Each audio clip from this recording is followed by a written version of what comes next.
আজকে সকালবেলা হঠাৎ করেই তানিয়াদির ফোন, নির্বাণ এনি হাও তুমি যেখানেই থাকো আমাকে বিকেলের মধ্যে আমার বাড়িতে আসতেই হবে, আজ আমার বার্থডে, আমাকে সাজিয়ে দিতে হবে। তো কথার খিলাপ করি কি করে, তো আমি আর অনামিকাদি বেরিয়ে পড়েছিলাম আজকে দুপুরবেলায় কাঁচরাপাড়া স্টেশনের ঠিক ওপাশটায় জোনপুর জায়গাটার নাম খুব সম্ভবত। আর জায়গাটা খুবই সুন্দর, মানে একটা ব্রিজ আছে, পাশে আর্মি ক্যাম্প, খুব সুন্দর সাজানো গোছানো। আমি আগে কখনো যাইনি, এবার ফার্স্ট টাইম। তো সেখান থেকে চলে গিয়েছিলাম মানে তানিয়াদির বাড়িতে। তানিয়াদি চেয়েছিল একটা এইচডি আলট্রা এইচডি মেকআপ চেয়েছিল, তারপর স্কিন টোনের বেসে, খুব ভারী কিছু নয়। তো আজকে ওর বার্থডে ভালোভাবে সাজানোর চেষ্টা করলাম, জানি না কতটুকু হয়েছে। তো তানিয়াদি কিন্তু খুবই খুশি।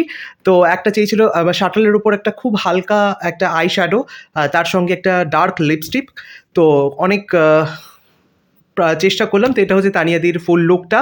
তানিয়াদি সে খুব লজ্জা পাচ্ছিল যে আমি বললাম ভিডিওতে কিছু বলো, তোমার কেমন লেগেছে আমার কাছে সেজে। তো কিছুতেই বলবে না। তো তানিয়াদির এটা ফুল লুকটা, কিছুদিন আগেই আমার সালন থেকে বোটক্স করিয়েছে, হাইলাইটও করিয়েছে। তো এই তানিয়াদির ফুল লুকটা তোমরা সকলে দেখে বলো কেমন হয়েছে। আর যদি কোনো বুকিং রিলেটেড কিছু রিকোয়ারমেন্ট থাকে কন্ট্যাক্ট করো।